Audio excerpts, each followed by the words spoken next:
بسم اللہ الرحمن الرحیم۔ شروع اللہ کے نام سے جو بڑا مہربان نہایت رحم والا ہے۔ اس کا دل ہم اور غم سے بھرا ہوا ہے۔ اللہ رب العزت فرماتے ہیں شفاء لما فی الصدور، کہ یہ جو تمہارے دلوں کے غم ہیں، دلوں کی پریشانیاں ہیں، یہ قرآن ان غموں کو، ان غموں کو دور کر دیتا ہے جو اس کی تلاوت کرتا ہے، جو اس کو پڑھتا ہے، جو اس پر عمل کرتا ہے۔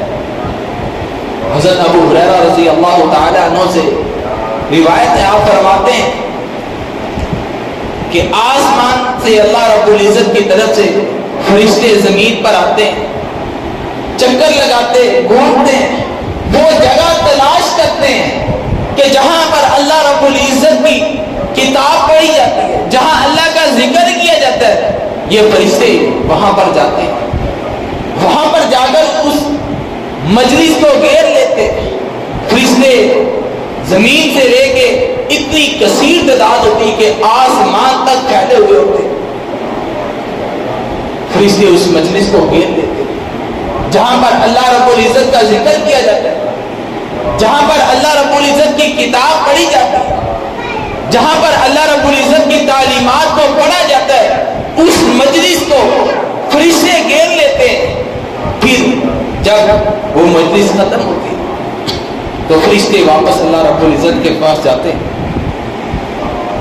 اللہ پوچھتا ہے کیا میرے فرشتوں بتلاؤ میرے بندے کیا مانگ رہے تھے؟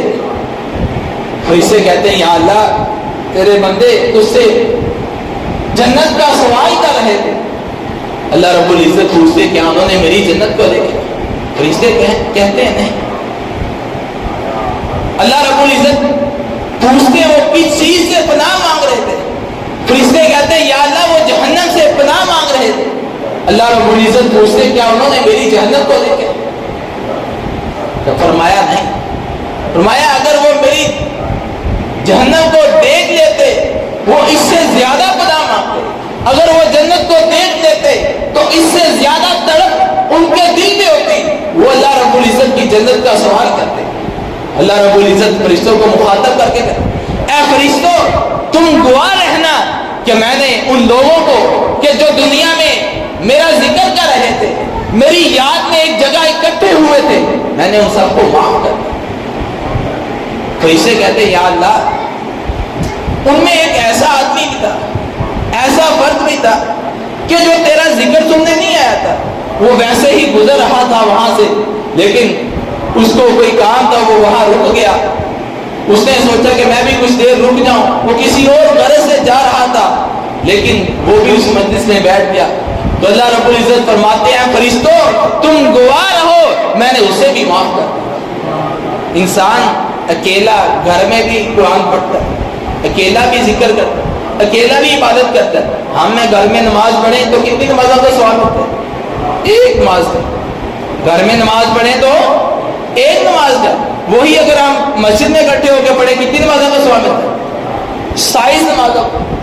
وہی اگر ہم بیت اللہ میں نماز پڑھیں کتنی نمازوں کا سوال ہوتا ہے؟ 1,00,000 نماز کا۔ اجتماعیت میں خیر اور برکت ہے کہ جب انسان اکیلا قرآن پڑھے گا اس کا پڑھنے کا لہجہ، انداز اور سمجھ لینے کا طریقہ ڈیفرنٹ ہوگا۔ جب وہی ایک مجلس میں قرآن پڑھے گا سمجھے گا تو اس کے سمجھنے میں فرق ہوگا، ادھر غلطی کرے گا سمجھ نہیں آئے گی، کوئی اور بتائے گا اس کے لیے باعث خیر اور برکت ہوگا۔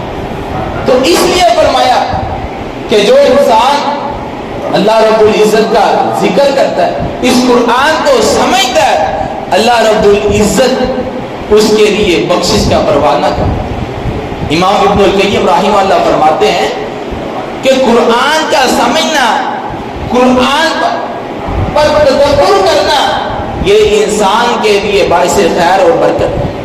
اور دنیا میں سب سے عظیم کام قرآن کا فہم، قرآن پر غور و فکر کرنا، قرآن کو سمجھنا۔ آج ہر بندہ پریشان، جتنے دیکھ لو پریشان ہے، مہنگائی نے پریشان کیا، بل اتنے زیادہ آگے، ہر ایک بندہ پریشان۔ رات ہی پھر حکومت نے ایک اور پیٹرول بند ہم پر گرا دیا، پیٹرول پھر مہنگا کر دیا۔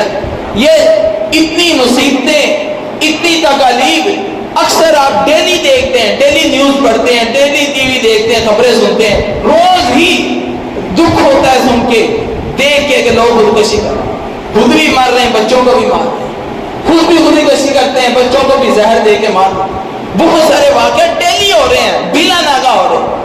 آج ہماری زندگیوں میں سکون نہیں ہے، آج ہم پریشان ہیں، غم اور مشکلات اور مصائب ہمیں ہر طرف سے گھیری۔ کیا ہم نے سوچا کہ ہم پر مصائب ٹوٹ پڑے؟ کیا ہم نے سوچا کہ آج ہم مصائب سے دوچار کیوں ہیں؟ اللہ رب العزت قرآن میں فرماتا ہے کہ جب ہم اللہ کے ذکر سے اعراض کرتے، اللہ کی تعلیمات کو پسے پش ڈال دیتے، اپنی مرضی کے ساتھ زندگی گزارتے، پھر اللہ رب العزت تمہاری معیشت کو تمہاری گزران تنگ کر دیتا ہے۔ یہ جسم کس نے دیا ہے؟ کس نے دیا یہ جسم؟ اس کے اندر روح کس کی ہے؟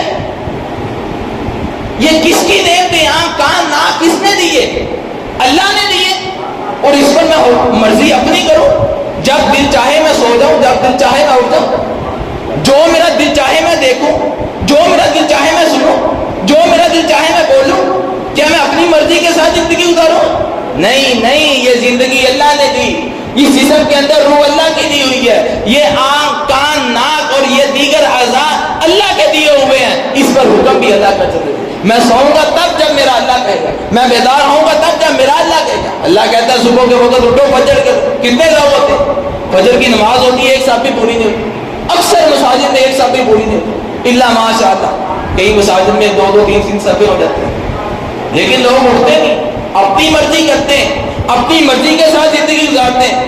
اللہ رب العزت فرماتے ہیں وَمَنْ أَعْرَضَ عَنْ ذِكْرِي فَإِنَّ لَهُ مَعِيشَةً ضَنكًا وَنَحْشُرُهُ يَوْمَ الْقِيَامَةِ أَعْمَىٰ، کہ جو میرے ذکر سے اعراض کرتا ہے، جو میرے ذکر کو پسے پش ڈالتا ہے، میری تعلیمات پر